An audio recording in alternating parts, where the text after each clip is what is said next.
কখনো আজমির শরীফ গেছেন? কোনো সময় আজমিরে গিয়ে দেখবেন ওর আশেপাশের চৌহদ্দিতে একটা হিন্দু আছে কিনা। খোদ ভারতবর্ষে ওখানকার দোকানদার থেকে শুরু করে কোনো একটা হিন্দু খুঁজে পাবেন কিনা? নেই।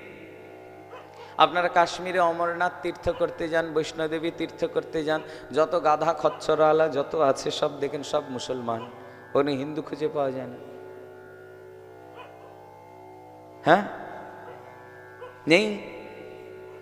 তাহলে খোদ ভারতবর্ষে মুসলমান সংখ্যা যেখানে গরিষ্ঠ সেখানে হিন্দু থাকতে পারে না।